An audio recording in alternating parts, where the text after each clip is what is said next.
ခုတစ်ခါမှာတော့ process annealing ကိုရှင်းပြမှာဖြစ်ပါတယ် process annealing ကိုဘယ်နေရာတွေမှာသုံးတာလဲ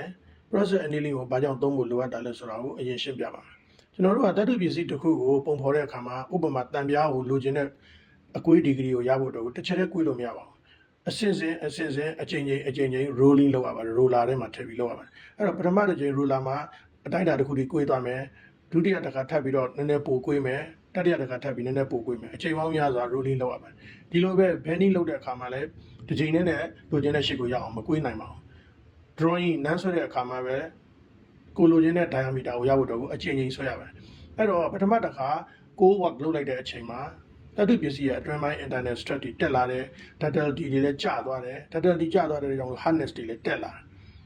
အဲ့ဒီအခါမှာ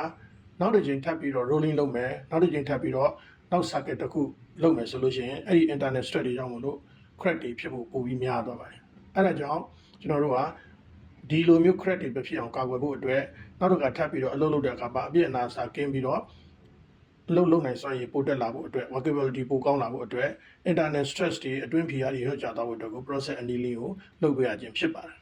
process annealing heat treatment မှာပထမအဆင့်အနေနဲ့ heating temperature ကို critical temperature A1 ရဲ့အောက်မှာထားပြီးအပူပေးပါတယ် temperature range ကတော့950နဲ့900 degree centigrade လောက်ကြားထဲမှာပေးပါတယ် critical temperature 723 degree centigrade ကိုမကျော်တဲ့အတွက်အတွင်းက phase တွေက austenite ကိုမပြောင်းတော့ပါဘူးဒုတိယအဆင့် soaking and holding soaking temperature တစ်ခုမှာ uniform temperature ညီမျှရသွားအောင်လို့အတိုင်းအတာတစ်ခုဒီအချိန်တိုင်းတာတစ်ခုဒီထားပါတယ်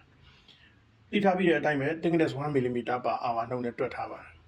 အဲ့ဒီ soaking လုပ်နေတဲ့အချိန်တော်တဲ့မှာ6 watt ကြောင့် internal မှာဖြစ်သွားခဲ့တဲ့ dislocation တွေ internal stress တွေကို short ချနိုင်ပါတယ်နောက်ဆုံးအဆင့်ဖြစ်တဲ့ cooling process annealing မှာ cooling လုပ်တဲ့အခါမှာ full annealing မှာလိုမျိုး furnace cooling မဟုတ်ဘဲနဲ့ဓာတုပစ္စည်းကိုထုတ်ပြီးတော့လေထဲမှာတဘာဝအတိုင်းအေးခံလိုက်တာဖြစ်ပါတယ်